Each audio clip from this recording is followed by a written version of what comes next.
യേശുനാമത്തിന് മഹത്വമുണ്ടാകട്ടെ. പുറപ്പാട് 15:26. ഞാൻ നിന്നെ സുഖപ്പെടുത്തുന്ന കർത്താവാണ്. യെരമ്യാ 17:14. കർത്താവേ, എന്നെ സുഖപ്പെടുത്തണമേ, അപ്പോൾ ഞാൻ സൗഖ്യമുള്ളവനാകും. എന്നെ രക്ഷിക്കണമേ, അപ്പോൾ ഞാൻ രക്ഷപ്പെടും. ഞാൻ നിനക്ക് വീണ്ടും ആരോഗ്യം നൽകും, നിന്റെ മുറിവുകൾ സുഖപ്പെടുത്തും. കർത്താവേ, മരുന്നോ ലേപന ഔഷധമോ അല്ല, എല്ലാവരെയും സുഖപ്പെടുത്തുന്ന അങ്ങയുടെ വചനമാണ് അവരെ സുഖപ്പെടുത്തിയത്.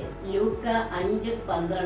കർത്താവേ, അങ്ങയ്ക്ക് മനസ്സുണ്ടെങ്കിൽ എന്നെ ശുദ്ധനാക്കാൻ കഴിയും. സങ്കീർത്തനം 86:17. കർത്താവേ, അങ്ങയുടെ കൃപാകടാക്ഷത്തിന്റെ അടയാളം കാണിക്കണമേ. തളർന്നവന് അവിടുന്ന് ബലം നൽകും, ദുർബലന് ശക്തി പകരുകയും ചെയ്യും. യെശയ്യാ 40:3. ദൈവത്തിൽ ആശ്രയിക്കുന്നവർ വീണ്ടും ശക്തി പ്രാപിക്കും. അവർ കഴുകന്മാരെ പോലെ ചിറകടിച്ചുയരും. അവർ ഓടിയാലും ക്ഷീണിക്കുകയില്ല, നടന്നാൽ തളരുകയുമില്ല. കർത്താവേ, എന്നോട് കൃപ തോന്നണമേ, എന്നെ എഴുന്നേൽപ്പിക്കണമേ. അവിടുന്ന് തന്റെ വചനമയച്ച് അവരെ സൗഖ്യമാക്കി വിനാശത്തിൽ നിന്ന് വിടുവിച്ചു. ഹല്ലേലൂയ.